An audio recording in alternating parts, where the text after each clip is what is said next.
Okay, hi everyone. Just going to show you how to solve problems using the momentum impulse theorem using an extension.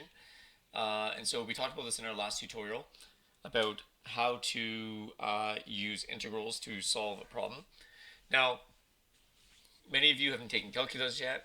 And in calculus in high school, they don't typically teach antiderivatives or integrals or something called the fundamental theorem of calculus. However, uh, you're able to access this information and this knowledge now, and we can do it through three different steps.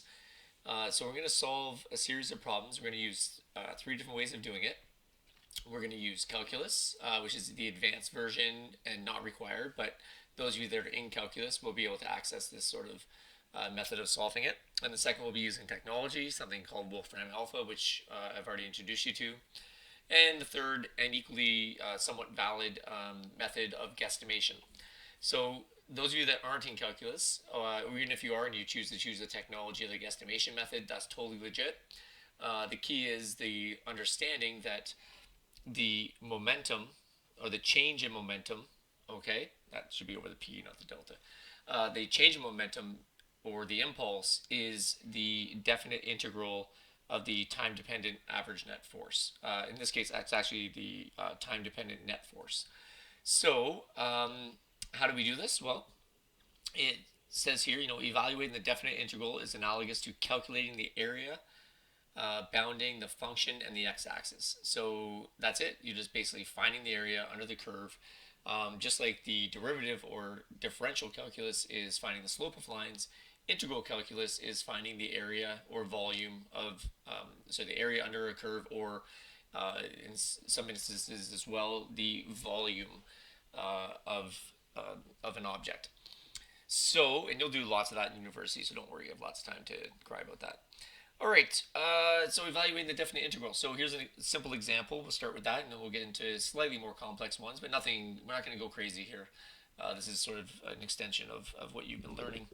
So basically what we have here is a 3 kilogram mass, and its initial speed is 3 meters per second, and there's a constant net force. So the net force acting on it is 10 newtons, and it acts for 5 seconds. Calculate the change in momentum, the final speed, and the average net force. Now, we're going to, well, the average net force is easy. It's literally 10. But we're not going to worry about the final speed. I'm just going to show you how to calculate the area using calculus, using Wolfram Alpha, and using guesstimation, which isn't really guessing for this type of problem. So we want to find out what the impulse is, which is the change in momentum, and we want to find out what V2 is. So if you have time and you want to figure out V2 and the average net force, you can do that. But we're just going to focus on the momentum, or what we know is the area under the curve. All right, so let's solve this. So first of all, we're going to do it for the first 5 seconds. It could be for any 5-second interval, it really doesn't matter. But we'll pick the first 5 seconds because that's how long it says it's going for. And so we just draw a dashed line down, and we highlight the area that we're going to figure out. And so, a guesstimation method would just be simply looking at it and saying, okay, well, we've got a function, and in this case, the area is 10 newtons times 5 seconds. So we know that the change in momentum, is simply 50 Newton seconds. Okay, so this is an easy one, but let's use integrals to figure this out. We write out from t1, which is 0 to 5 seconds, the function. If we did y equals mx plus b, we know that this is y, the slope is 0, and b is 10. It's that simple. So y equals 10. Because there's m is 0, the slope. And so if you're, I think we understand that. And the y-intercept is clearly 10. So it's just y equals 10. So the function sigma f of t is simply 10. And then we write out from our formula dt like that. Now, since 10 is constant, any constant can move outside of the bracket, or sorry, outside of the integral, and we're integrating then over dt. Now, if I asked you the question, the number, I don't know what's going on with this here. All right, the number that is implied in front of this dt is 1. So if I said to you that the answer is 1, and I said, what is the value of t, or the function? You would say, sorry, put the 10 out front, you would say that it's just simply t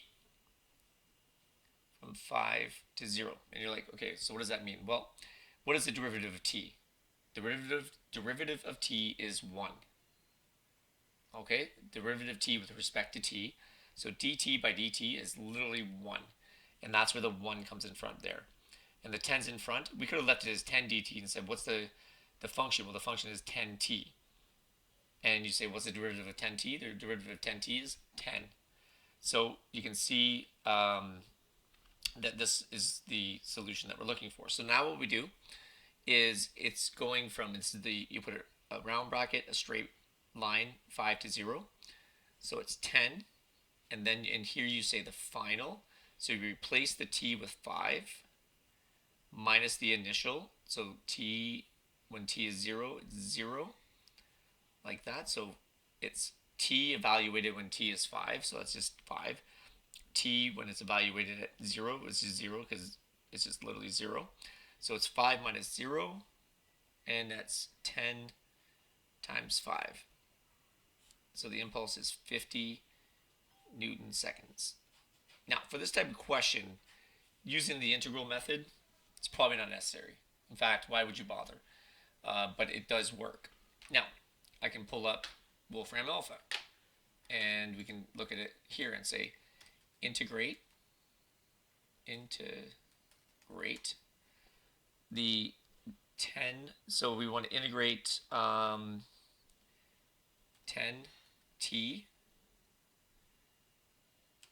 from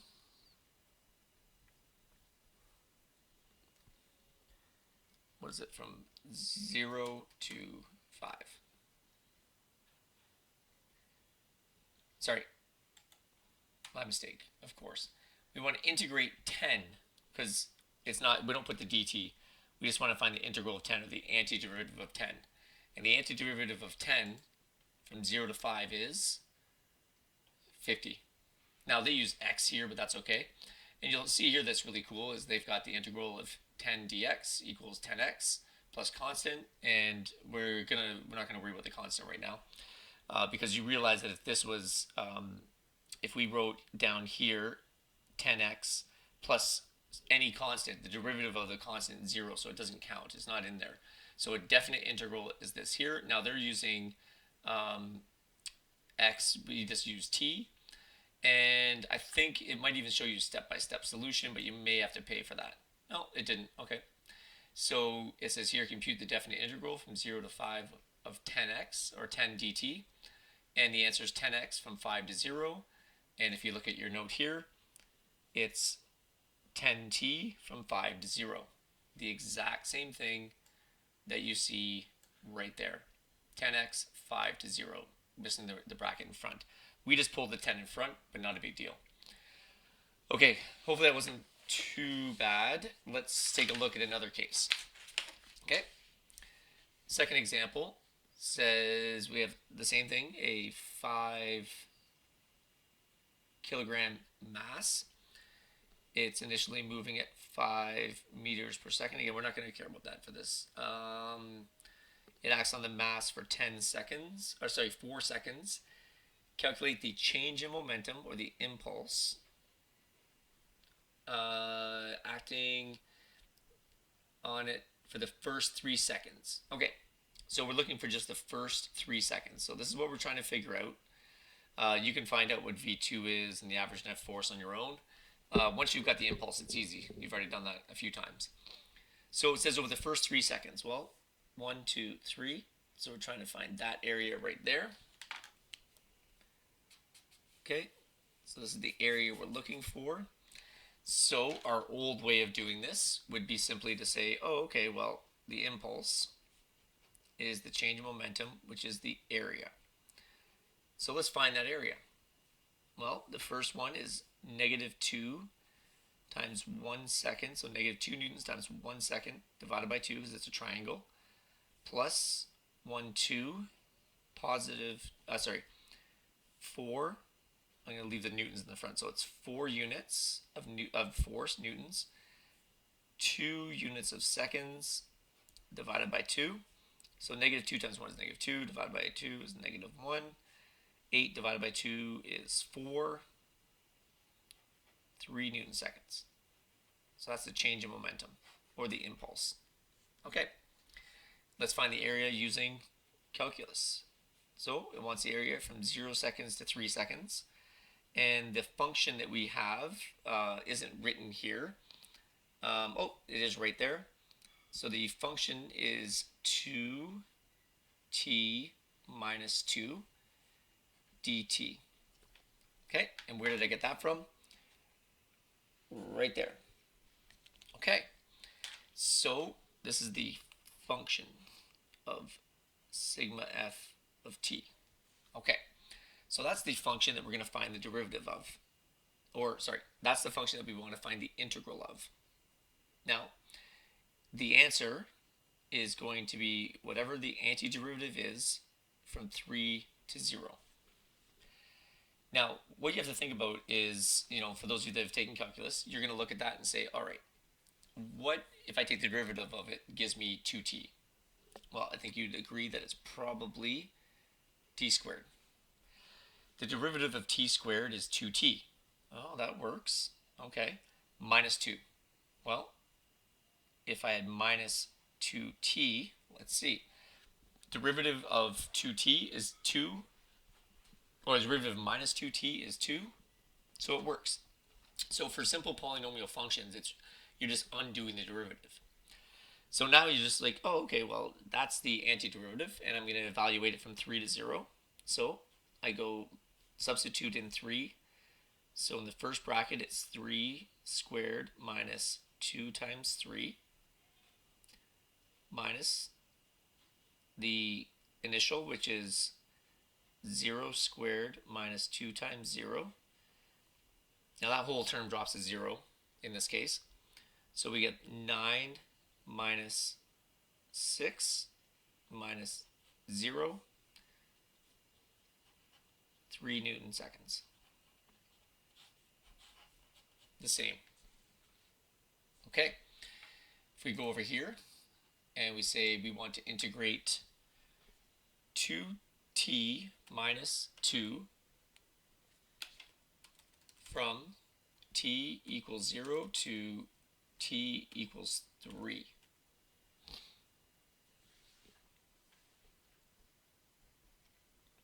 Okay, look at this. The integral is 2t minus 2.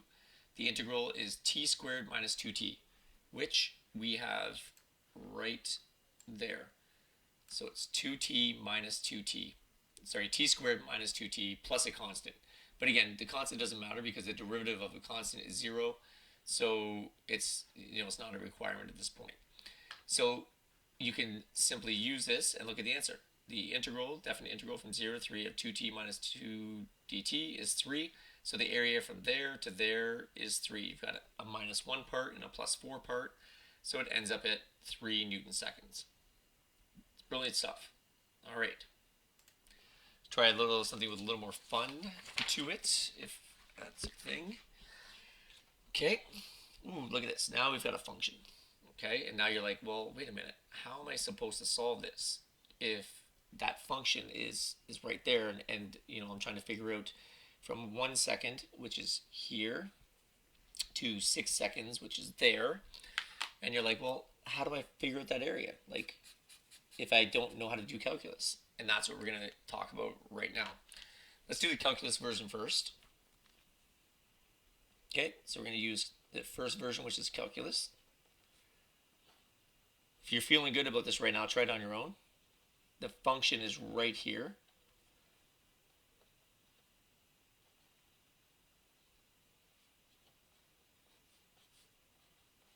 Okay. Now, you get minus 5t squared plus 3t dt. All right. And so now you're thinking, okay, now I was going to find the antiderivative. Well, this you can already start to realize is going to be a little trickier than before. And so you're thinking like, what would I need to do to find the antiderivative? Okay, so I'm going to give you a minute and you're going to try that.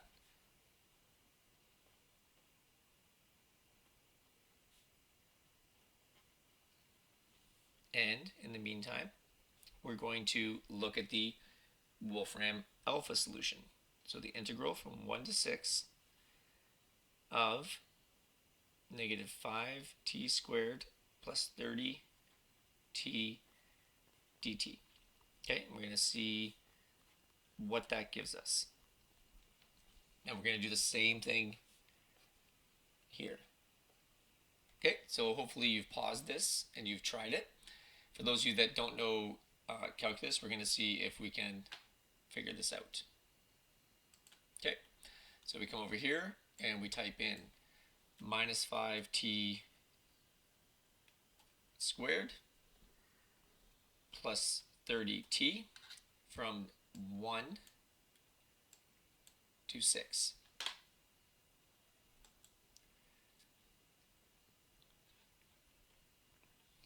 And the answer becomes approximately 167 Newton seconds. Okay. Now, if you look at the bottom, it shows you what the definite integral is. So it even shades from 1 to 6, and it has the integral right here. So if we go back to our notes, where I wrote this in, you'll see that it was 15t squared minus, and then the next part of it was 5t cubed over 3.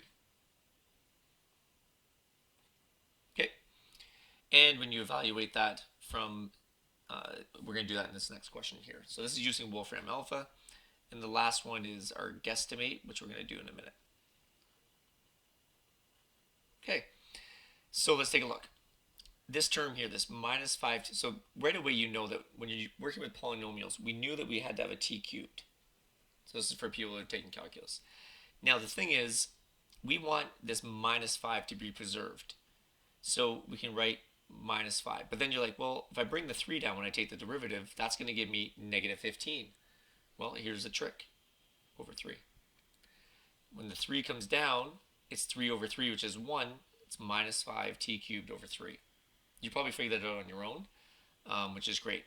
For the next one as well, we know that t squared has to be there, because the square there, when you take the derivative, it becomes, so when the square there, when you take the derivative, it becomes t. When it comes down, it's 2 times something. Well, that's 30, so we know the answer has to be 15. 2 times 15 is 30. Bring that down 1, you're good. 3 times negative 15 is negative 15 over 3 is negative 5. That works. And 3 drop 1 is 2. Perfect. To evaluate it, this is the annoying part. You have to go minus 5 times 6 cubed over 3 plus 15, 6 squared. That's the first term. Minus, then we evaluate it at 1. Negative 5 times 1 cubed over 3 plus 15, 1 squared, which equals 167 Newton seconds. Put that in your calculator, check it out, and you will see that that is what you get. Okay, you are only responsible for using the Wolfram alpha way or the guesstimate, which we're going to do next. But if you feel comfortable doing integrals or definite integrals with polynomials, try it out. You can do it with cosine, sine, you can do it with whatever you want. Exponentials, anything. You're just doing the antiderivative. And so it's just getting used to how to do that. The guesstimation method is kind of fun. So if you want to guess, you can just simply go up and look here and say, okay, if I make this graph a little bit bigger and I think about this as maybe up to 40, maybe across, and maybe down a bit, something like that, you'd say, okay, well, that looks like that's approximately the same amount of area.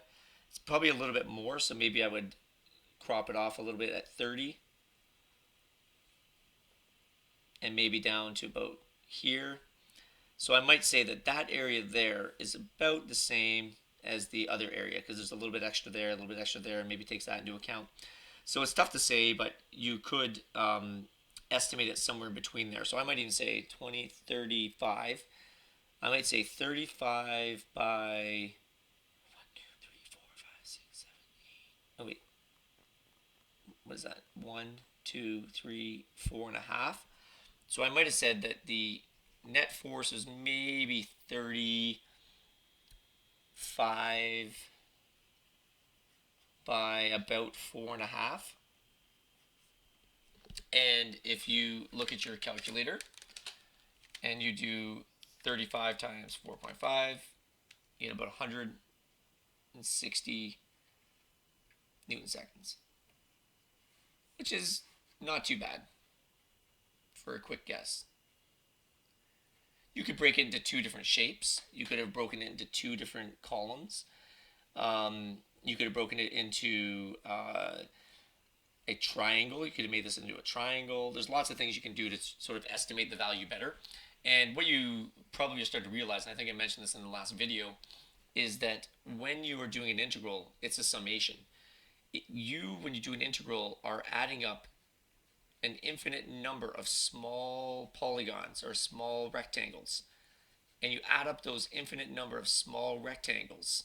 That's what this integral says. It says add up the infinite number of small rectangles inside this curve that's bounded here and add up all the little infinite little values that you get, and you will definitely end up with an actual number of 167.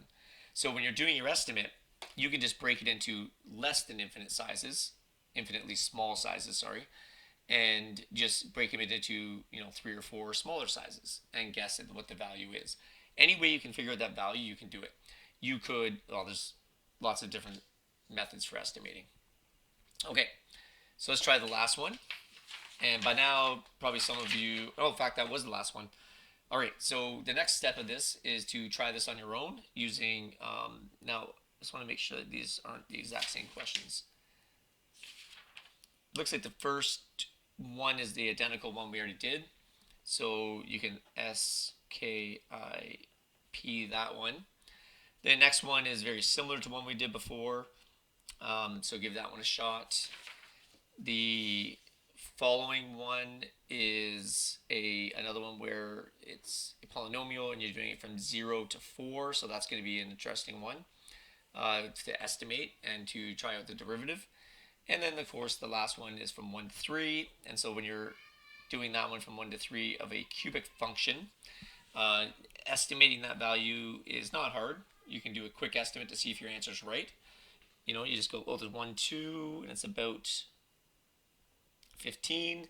So 2 times 15, you're probably going to get around 30 for your answer, right? And so you can quickly, if you've got your thing open, negative 3t cubed plus 10t squared from 0 to 4. So look at this. Once it's open, you're laughing. And I said, I don't know what I guessed it was like maybe 30. I don't know, somewhere around there. And I'm way off. From t equals 1 to 30, negative 3t cubed plus 10. Oh, because you have to look at the function and see here, it says plus 3.